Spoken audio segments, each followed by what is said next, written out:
So, I am currently in reverse.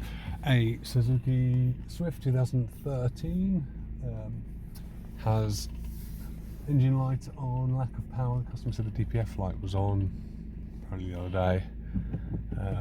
So I'm going to have a look at it and see what we can see. First thing I noticed when firing up, there's a very, very strong emissionsy smell from the rear, but that might be because the DPF is so blocked. I don't know. It's not got many miles on this thing either.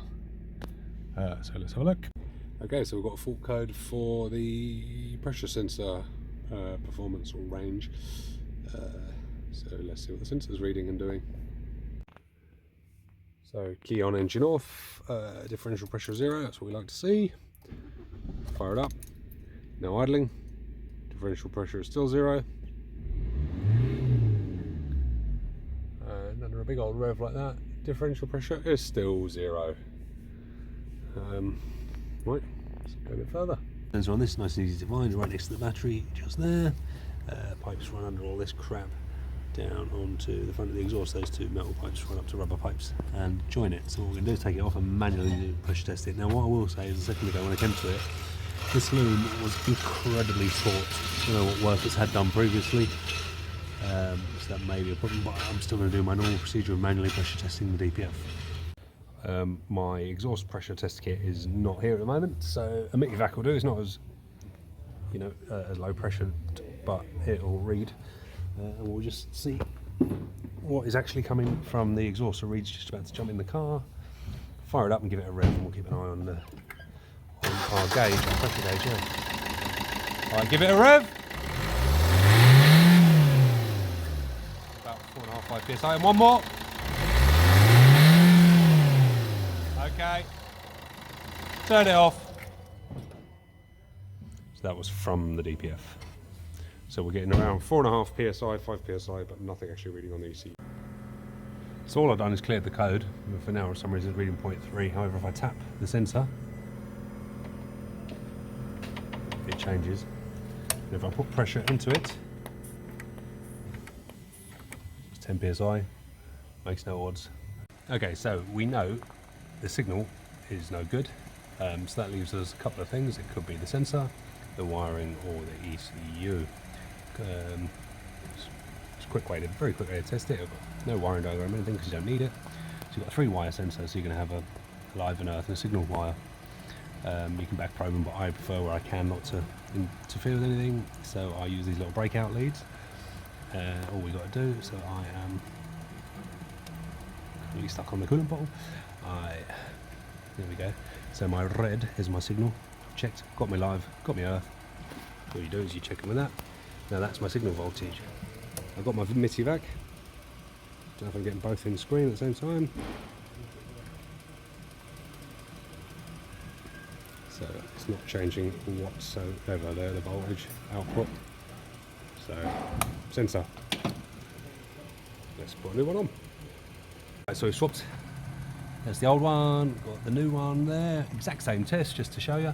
So straight away it's showing 0 kPa, which is nice to see. So I've not got my multimeter on there yet. Red wire. So just over 0.5 of a volt. Get our Mityvac. Let's try and show you both again. Oh, as I'm raising pressure, there we go. That's, you know, way more pressure than DPF would see generally. 10 psi-ish or 8 psi maybe. And which is reading 48 MPa. I don't have a calculator to hand, and I'll probably change that. Let's just see. No, wrong button. Where's that? It might change to psi. 7 psi. That's pretty good. So now we'll get it all fitted up, clear the codes, check the state of the DPF. I think it needs a regen on this. Go from there. Right, so we've got our original fault, lower one, which is 2453. The other one is because I've had it unplugged and plugged in and stuff with the ignition on probably. So we're going to clear them down. Yeah, ignition's on, blah blah blah, no codes detected. Let's go see if there is any if they need calibrating. Here we go. So we fit a new one. We need to tell it it's new. Ignition's on, engine's off, function is complete. Right, Go into our live data.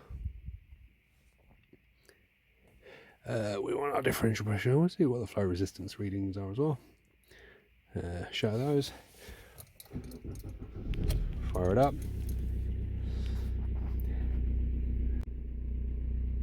Where was I? Oh yeah, so there's our pressure reading at idle, 0.4 of a kPa. So now I'm going to take her for a spin and see if she will do an active regeneration. I think it's beyond a passive, but we'll see what happens. The vehicle has nothing in the way of brakes, so it's going to have a static and another oil change. Oh, look at that, 35,000 miles, I think it's ever had a service. I tried a regen and the revs went up and everything, but the computer's had unexpected response, so I don't like to carry on with that sort of thing when you can't see what's happening, and the car might just stay revving for the rest of forever, and it could, overheat and all sorts. So I've come out of it, I've shut the car down for a few minutes, gone back in, and now it just no longer wants to do it. I'd imagine it's just a glitch. It keeps giving you this, can't communicate, blah blah blah. So we'll try a different tool. Maybe just a glitch in the Autel. Well, it's working with the snap-on, but it revs, as even the snap-on says, incredibly high and sounds awful. But we'll see how we get on. Right, regeneration all done, no codes in the system, live data checks out okay. So all that's left is one more oil change and a final road test and she can have it back. But that is a job done. That regeneration went on for about 20 minutes at 3,450 revs, which I don't like, but here you go, it is what it is. The manufacturer designs it that way. We just repair them.